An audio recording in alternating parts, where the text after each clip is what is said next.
देखो रासायनिक अभिक्रिया, रासायनिक अभिक्रिया, जहाँ रासायनिक अभिक्रिया होती है इसकी परिभाषा नाम की रासायनिक अभिक्रिया परिभाषा है, ठीक है। देखो इसकी पहली परिभाषा है वह अभिक्रिया जिसमें कोई रासायनिक परिवर्तन होता है, परिवर्तन होता है रासायनिक अभिक्रिया कहलाती। दूसरी परिभाषा ये है जब कोई पदार्थ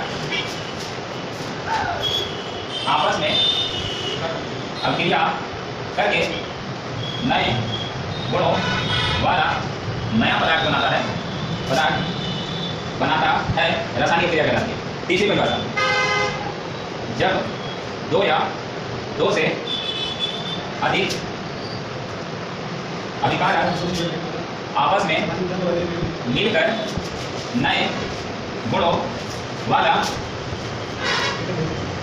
पदार्थ बनाता है रासायनिक अभिक्रिया कहलाती है। तीन चीजों ठीक, किसी भी रासायनिक अभिक्रिया में जिस चीज को लेते हैं उसको अभिकारक कहते हैं और जो बनके तैयार होता है उसे हम क्या कहते हैं?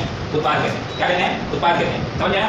अब उदाहरण के तौर पर देखो रासायनिक अभिक्रिया के उदाहरण कौन से? जैसे पहला हम अपने रोज के जीवन में देखते हैं रासायनिक अभिक्रिया, ठीक है। जैसे हम दूध से दही का बनना, ठीक है, दही का बनना।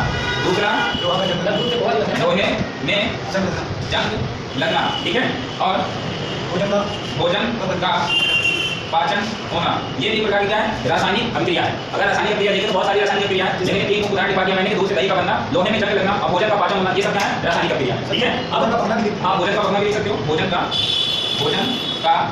पकना भी एक प्रकार की क्या है? रासायनिक अभिक्रिया, ठीक। अब देखो रासायनिक अभिक्रिया होती है तो पहचानेंगे कैसे इसमें रासायनिक अभिक्रिया हुई है? इतनी बात समझ में, रासायनिक अभिक्रिया की पहचान जो है कैसे करेंगे ये चीज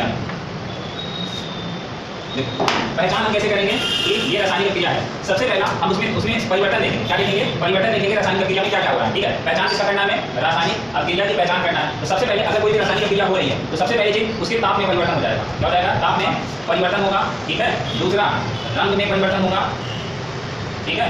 तीसरा गैस का निकलना, गैस का निकलना, ठीक है। ये सारे क्या होंगे? परिवर्तन होंगे। और जो चौथा परिवर्तन होता है वो होता है ऊष्मा का निकलना, ऊष्मा या ऊर्जा का निकलना, ठीक है। ये सारे परिवर्तन किसमें होते हैं? रासायनिक अभिक्रिया में होने वाले रासायनिक परिवर्तन में होते हैं, ठीक। कभी कभी क्या होता है रासायनिक अभिक्रिया की कुछ पहचान और दिखा दूं। जैसे ये अभिक्रिया, ये अभिक्रिया, ये जो अभिक्रिया होती है रासायनिक क्रिया, ये याद रखना, ये अग्र अभिक्रिया मतलब अग्र अभिक्रिया होती है। इसका मतलब ये हुआ ये अभिकारक से उत्पाद बना देगी लेकिन उत्पाद से अभिकारक नहीं बना पाएगी, ठीक है। ये यूनिडायरेक्शनल है, मतलब एक तरफ की अभिक्रिया है। अगर अभिकारक से उत्पाद बन जाएगा तो उत्पाद से अभिकारक नहीं बनता है। जैसे मैंने कहा दूध से ये क्या बन जाएगी? दही बन जाएगा, लेकिन दही से दूध नहीं बना सकते, दूध नहीं बना सकते, तो समझ जाना उसमें रासायनिक परिवर्तन, जिसमें रासायनिक परिवर्तन होगा उसे क्या कहेंगे? रासायनिक अभिक्रिया कहते हैं। एक टॉपिक और है भौतिक परिवर्तन। क्या होता है? भौतिक परिवर्तन। देखो भौतिक परिवर्तन क्या होता है?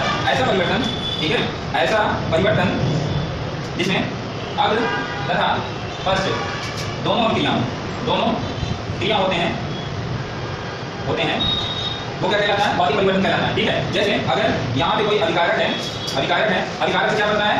उत्पाद बनता है, और उत्पाद से क्या बन जाए? अभिकारक बन जाए, तो उसमें जो परिवर्तन होगा उसको क्या कहेंगे? भौतिक परिवर्तन कहेंगे। उदाहरण के तौर पे अगर जल है, जल से हम जल भाप बना सकते हैं, जल से क्या बना सकते हैं? भाप बना सकते हैं। जल से हम क्या बना सकते हैं? बर्फ भी बना सकते हैं, ठीक है, बर्फ भी बना सकते हैं, ठीक है। हम क्या करते हैं? जल से भाप भी बना सकते हैं, जल से बर्फ से हम जल भी बना सकते हैं, भाप से जल भी बना सकते हैं, ठीक है, बना सकते हैं ना। तो ये हमारे कैसे परिवर्तन है? भौतिक परिवर्तन।